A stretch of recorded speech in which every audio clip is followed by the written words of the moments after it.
Assalamualaikum warahmatullahi wabarakatuh. Alhamdulillahi rabbil alamin wa bihi nasta'in wa ala umuri dunya waddin wassalatu wassalamu ala asrafil anbiya'i wal mursalin wa ala alihi wa sahbihi ajma'in, amma ba'du. Qala Allah ta'ala fil Qur'anil Karim, a'udzu billahi minasyaitonir rajim. Bismillahirrahmanirrahim.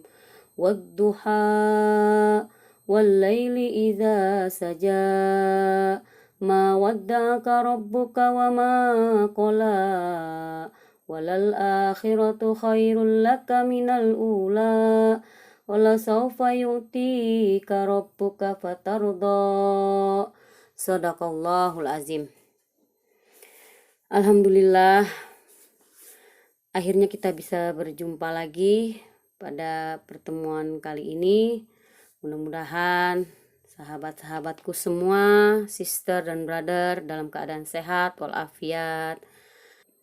Sholawat dan salam mari sama-sama kita kirimkan kepada junjungan Nabi kita Muhammad Sallallahu Alaihi Wasallam.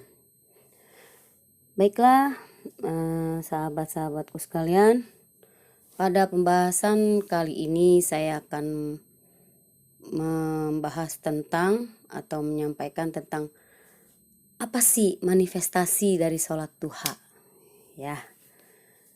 Yang sebelumnya saya juga pernah membuat video tentang ada apa dengan tahajud.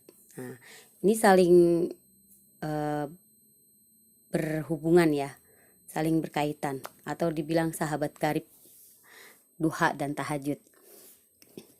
Baiklah sahabatku sekalian,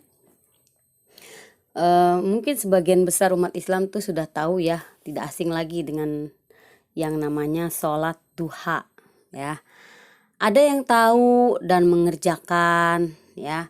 Ada juga yang tahu tapi sulit mengerjakan atau belum mampu untuk mengerjakan ya. Atau mungkin juga kesadaran untuk mengerjakannya belum tumbuh. Ya, itu loh bahasa halusnya. Ya, sholat duha ini ya begitu urgensinya, begitu agungnya sampai-sampai Allah itu menjadikan momen yang sangat penting, menjadikan sebuah surat, yaitu namanya surat Ad-Duha ya, yang tadi di awal saya bacakan ya, Bismillahirrahmanirrahim, Wadduha. Nah, di situ adalah waw qasam ya. Jadi bersumpah demi waktu duha. Itu sangat-sangat agungnya waktu duha ya. Kemudian berdampingan setelah itu walaili idza saja. Nah, ya. Begitu juga waktu malam. Berarti ini ada sesuatu nih di waktu atau di momen-momen tersebut ya. Apa sih? Ya itu dia, nanti akan kita jelaskan nanti ya. Sebelumnya saya jelaskan dulu apa itu sholat duha ya. Jadi sholat duha itu sahabatku, itu adalah salah satu sholat sunnah ya. Sholat sunnah ya. Penting gak? Oh penting ya, penting buat kita manusia ya. Kemudian kamu mengerjakan sholat duha ini ya, boleh dilaksanakan ya, asal kamu sudah mendawamkan sholat wajib. Sholat wajib pokoknya jangan tinggalin deh ya. Saya dari video yang awal, yang kedua, yang seterusnya selalu mengintibahkan bahwa sholat wajib itu please deh, kalau tidak ada halangan apapun jangan ditinggalin ya. Ya, karena sholat wajib itu adalah kunci. Bar kita mau masuk ke rumah gitu ya, rumah yang semuanya serba tertutup, terkunci, nah kita pegang kuncinya itu apa? Sholat. Kita buka deh tuh pintu, baru kita bisa masuk. Kita bawa belanjaan banyak ya, bawa sembako, bawa beras, bawa apa, kalau kita nggak punya kuncinya nggak bisa masuk ke rumah ya kan. Nah, kita mau ke surga nih, kita udah sholat sunnah Senin Kemis Rajab, sholat awal bulan, sholat tahajud, puasa awal bulan, sholat tahajud, sholat duha, sholat hajat, tapi sholat wajibnya nggak dikerjain. Sama aja kita bawa belanjaan banyak, tapi mau masuk rumah nggak ada kuncinya. Nah, nggak bisa dong masuk rumah, ya kan? Kita mau masuk surga, udah ngerjain bla bla bla bla ya sesuai hadis Nabi, tapi sholat wajibnya kita tinggalin. Kita sedekah udah banyak, puasa udah banyak, tapi wajibnya nggak dikerjain. Kuncinya mana? Kunci mana? Kunci? Nggak bisa masuk, ya kan? Gitu. Jadi kita harus kuncinya dulu kita bawa, yaitu sholat wajib dikerjain. Nah, habis udah sholat wajib kita kerjain, nggak pernah ditinggalin ya. Baru kita kerjain tuh sholat sunnah yang lain ya. Sholat sunnah yang mampu kita kerjain. Nah, salah satunya ini adalah sholat duha. Ini penting sekali, sahabatku sekalian ya. Ajarkan anak-anak kita dari kecil ya. Di samping kita mengajarkan sholat wajib kepada anak-anak, kita ajarkan juga sholat sunnah. Nah, kita yang ngajarin harus kasih contoh, jangan cuma nyuruh-nyuruh doang. Kan anak sekarang begitu. Kalau kita suruh nih, ayo anak sholat, misalnya ya, ayo anak sholat, alah bapak aja nggak sholat, masa nyuruh aku sholat, kan begitu jawabannya. Nah, jadi orang tua harus ngasih contoh sholat dulu, baru anak melihat. Nah, anak itu lebih pandai mencontoh, melihat contoh gitu loh. Figurnya ayahnya ya dia lihat ayahnya, figurnya ibunya dia lihat ibunya gitu. Oke. Nah, sholat duha ini dimomentumkan dalam Al-Quran jadi surah Ad-Duha ya, berarti ada sangat penting waktu duha ini. Kapan sih kita boleh ngerjain sholat duha? Ya, kita boleh ngerjain sholat duha itu patokannya adalah saat matahari setinggi 1 tombak, yaitu saat mulai terang lah ya, saat mulai terang. Kita lihat ketika cuaca dalam keadaan cerah, saat matahari mulai terang, nah itu udah boleh sholat duha sekitar jam 7 lewat, itu biasanya jam 7-an segitu sampai menjelang zuhur. Dan ini tergantung daerah ya. Kalau misalnya kamu tinggal di wilayah Eropa yang terangnya itu jam 9 baru terang, ya udah ngikutin cuaca atau musim di sana, seperti itu ya. Oke, kemudian berapa rakaat sih sholat duha? Sholat duha itu minimal 2 rakaat sunnahnya ya. Banyaknya ya terserah kamu sanggupnya berapa gitu ya. Kebanyakan ulama bilang begitu, terserah aja mau sanggupnya berapa.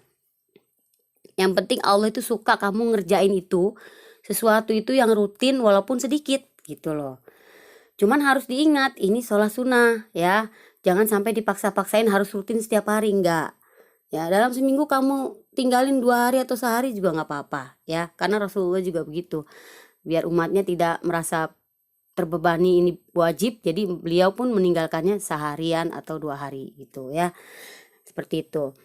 Nah, lalu kalau kita sudah mengerjakan, katanya sholat duha ini menarik rezeki banyak, terus apa bla bla bla banyak lah ya. Nah, saya sekali lagi katakan ya, janganlah kalian beribadah itu karena ingin menjadi kaya raya, tidak ya. Sholat duha itu tidak ada jaminan sahabatku sekalian menjadi sultan atau crazy rich, tidak ya. Tapi ingat, janji Allah itu selalu tepat.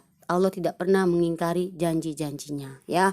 Allah tentang rezeki pun Allah sudah berfirman di dalam surah Al-Ankabut ayat 62. A'udzubillahi minasyaitonirrajim. Bismillahirrahmanirrahim. Allahu yabsutur rizqa liman yasha'u min ibadihi wa yaqdiru lahu innallaha bikulli syai'in alim. Ya, Allah itu ya berkehendak ya, memiliki kehendaknya sendiri melapangkan rezeki bagi siapa saja yang Allah kehendaki dan menyempitkan bagi siapa saja yang Allah kehendaki ya.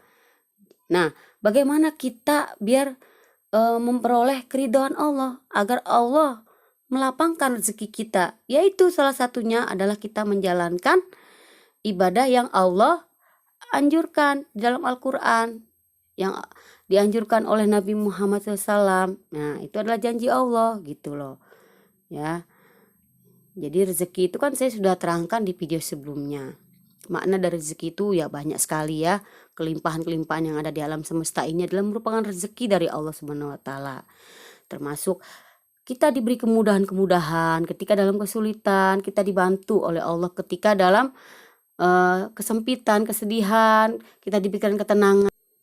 Dan yang paling utama rezeki itu adalah iman, ya, iman. Oke.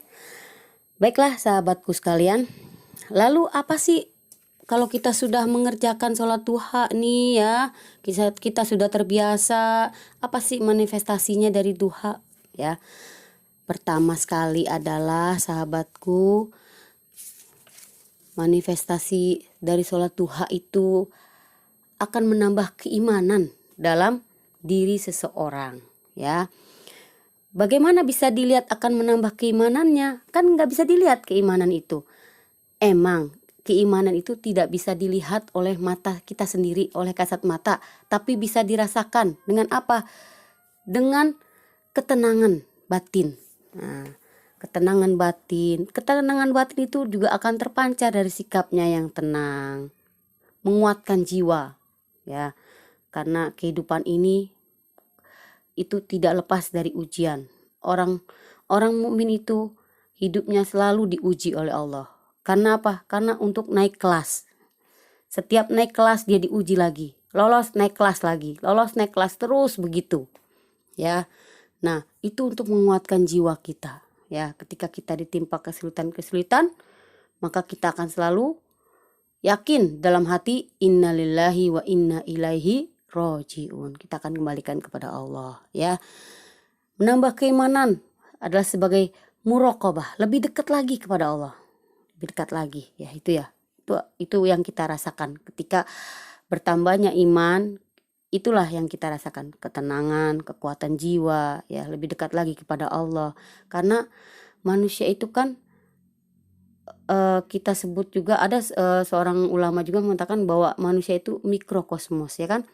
Dia itu segalanya ada nafsu, ada iman, ada perasaan, ada emosi dan sebagainya, ya kan? Ada akal. Nah, di situ berperang semua, ya. Semua ada kendali, ya. Bagaimana kita bisa menyeimbangkan itu, ya itu tadi, kita dengan melakukan ibadah-ibadah yang Allah perintahkan, yang Rasulullah anjurkan, yaitu salah satunya adalah sholat sunnah duha. Duha itu salah satu ibadah sunnah untuk menambah kekuatan iman kita, untuk menambah keyakinan kepada Allah Subhanahu wa taala, ya, dan juga agar kita selalu bersyukur kepada Allah. Ya, seperti itu. Lalu apalagi manifestasi dari sholat duha ini kalau kita sudah melakukannya atau sudah terbiasa gitu ya, mengerjakannya dari kecil, ya. Yang kedua, menumbuhkan kesadaran untuk perubahan. Nah, di dalam sholat duha ini Allah akan selalu memberikan ilham kepada kita, ya, untuk bertumbuh, untuk mencapai ke arah perubahan yang lebih baik, ya. Dengan cara apa? Satu, sholat duha itu adalah merupakan sedekah, kata Nabi, ya. Sedekah terhadap tubuh kita sendiri, yang di dalam tubuh kita itu ada 360 sendi, ya. Nah, ini hadis Rasulullah. Rasulullah pernah mengatakan, ya, an Abi Dzar anin Nabi sallallahu annahu qala yusbihu ala kulli sulama min ahadikum sadaqah, ya. Jadi kata Nabi, ya, ada kewajiban sedekah, ya, setiap harinya itu pada persendian setiap orang, setiap manusia, ya. Apa aja sih? Fakulu tasbihatin sadaqah, wakulu tahmidatin sadaqah, wakulu tahlilatin sadaqah, wakulu takbiratin sadaqah, wa amrun bil ma'rufin sadaqah, wa nahyun anil munkar sadaqah. Nah, tasbih itu sedekah, tahmid sedekah, pokoknya zikir semua itu adalah sedekah untuk manusia. Begitu juga kita menyampaikan amar ma'ruf nahi mungkar, itu pun merupakan sedekah. Wa yujzi'u min zalika rakaatani yarka'uhuma minad duha, ya. Tapi, ya, dari semua itu sedekah yang dapat kita memadai semuanya itu adalah sholat sunnah 2 rakaat pada waktu duha, gitu. Ya, jadi enak kan kalau kita lupa nih baca tasbih, tahmid, kita nggak sempat habis sholat wajib nih karena diburu-buru oleh waktu kerja dan sebagainya. Lah, sholat duha paginya, ya, sebelum berangkat kerja atau sebelum mulai pekerjaan kita sholat duha dulu 2 rakaat. Boleh 4 rakaat silahkan, 6 rakaat lebih bagus lagi. Seperti itu. Nah, kata Rasulullah ya, padahal zaman dulu tuh belum ada loh alat-alat kedokteran yang canggih, tapi Rasulullah tuh sudah diberi pengetahuan oleh Allah. Apa? Innahu khuliqa kullu insanin min bani adama ala sittina wa salasimiatin mafsilin, ya. Kata Rasulullah, dalam tubuh manusia itu ya, itu diciptakannya itu memiliki 360 persendian. Hadis riwayat Muslim. Oh, Masya Allah, itulah mujizat Nabi Muhammad ya. Ya, belum ada alat canggih kedokteran pun Nabi Muhammad sudah membeberkan ya bahwa manusia itu ada 360 sendi ya. Zaman sekarang sudah ada kedokteran udah canggih. Jadi sudah yakinlah bahwa Nabi Muhammad itu adalah seorang rasul ya. Bukan buat-buatan, bukan akal-akalan, bukan apa-apa, bukan, tapi asli ya, Rasulullah SAW. Seperti itu ya. Jadi sholat duha itu merupakan sedekah yang wajib kita lakukan untuk tubuh kita sendiri. Pasti kan sahabatku sekalian cinta kan sama diri sendiri? Ya dong, masa nggak cinta? Ya salah satunya ya ini ya, kita kerjakan sholat duha untuk mensedekahkan nih diri kita nih di setiap sendi kita nih, gitu, menunaikan sedekahnya gitu. Kalau kamu cinta sama diri kamu sendiri ya kamu kerjakanlah sholat duha ya, gitu. Terus memiliki menjadi bimbingan untuk memiliki akhlak yang baik. Nah, sholat duha ini ya, pada dasarnya kalau kita sudah terbiasa, Allah itu membimbing kita untuk memiliki akhlak yang baik ya, tutur kata yang baik ya, sikap yang baik. Itu kita nggak akan terasa dibimbing, tapi hati kita lah yang membimbing diri kita gitu, dan Allah membimbing hati kita gitu, seperti itu ya. Yang selanjutnya ya, manifestasi selanjutnya nih, kalau kita sudah terbiasa melakukan sholat duha ya, itu akan memperoleh bonus-bonus yang lain di dunia ini ya, kemudahan ya kan. Kalau kita dalam kesulitan dikasih kemudahan, kasih jalan keluar, tiba-tiba ada ide di otak kita, intuisi, inspirasi, ilham dan sebagainya ya kan, tuh dikasih sama Allah. Kemudian rezeki berlimpah ya, rezeki yang tidak ada putus-putusnya, nggak usah takut, tidak ada kecemasan bahwa hidup ini akan kelaparan, enggak. Orang yang terbiasa sholat duha, dia yakin hidupnya akan baik-baik saja bersama Allah, seperti itu ya. Tidak akan pernah yang namanya kelaparan, nggak akan. Allah sudah janji seperti itu ya. Dan Allah akan kasih kemudahan ya. Kalau kesulitan, Allah kasih ketenangan, kesabaran dan sebagainya. Kita ini manusia ya, sebenarnya tidak ada kemampuan apa-apa kecuali kita minta pertolongan sama Allah ya. Kita niat nih, aduh saya mau puasa Senin Kemis rutin misalnya gini, atau saya mau sholat duha mau biasain sholat duha. Dalam hati mohon afirmasi ke Allah, ya Allah berikanlah aku kemudahan dan kekuatan untuk melakukan sholat duha. Insya Allah dikabulin, kasih kemudahan sama Allah ya. Dari kalau sudah terbiasa ya melakukan sholat duha, itu akan dibimbing menuju perubahan jiwa yang baik, akhlak yang baik ya. Apalagi didampingi dengan sholat malam ya, wadduha walaili idza saja. Ini 2 waktu yang sangat urgen sehingga dimomentumkan dalam Al-Quran ya, apalagi ditambah dengan sholat tahajud ya kan. Insya Allah akan diberikan kebahagiaan, ketenangan dan sebagainya. Pokoknya reward di dunia ini dikasih lah ya. Kemudian Allah janjikan surga ya bagi orang-orang yang melaksanakan sholat duha. Tuh ya. Jadi sholat duha itu ya, pertama adalah menambah keimanan. Itu tadi ya. Kata Rasulullah, sholat duha itu mendatangkan rezeki dan menolak kemiskinan, dan tidak ada yang memelihara sholat kecuali hanya orang-orang yang bertaubat gitu ya. Jadi standar kita dikasih Allah kebahagiaan itu adalah pikiran dan hati kita itu tenang ya, tidak ada kecemasan, tidak ada kegelisahan. Kecemasan itu kadang orang banyak harta ya, rumah mewah, tinggal di rumah mewah. Tapi hidup sehari-hari itu hatinya selalu gelisah, selalu cemas gitu. Dan ada juga orang yang tinggal hanya di rumah yang sederhana ya, di perkampungan, tapi hatinya tenang, pikirannya freedom, bebas gitu. Tidak ada rasa cemas, tidak ada rasa gelisah. Lah itu adalah suatu anugerah loh, ya. Jadi jangan kita beribadah itu standarnya kita minta kaya, jangan. Ya, kita minta apa? Kita minta keridhaan Allah gitu. Ya, biar Allah kasih apa yang kita butuhkan gitu. Allah pasti akan memberi kok apa yang kita butuhkan, bukan yang kita inginkan. Ya, seperti ini hadis Rasulullah. Kalau Allah Ta'ala, ya bna adama la ta'jiz an arba'in raka'atin min awalin nahar akfika akhirahu, ya. Allah Ta'ala berfirman, wahai anak Adam, ini hadis qudsi ya, janganlah engkau tinggalkan 4 rakaat sholat di awal siang atau waktu duha, maka itu akan mencukupimu di akhir siang.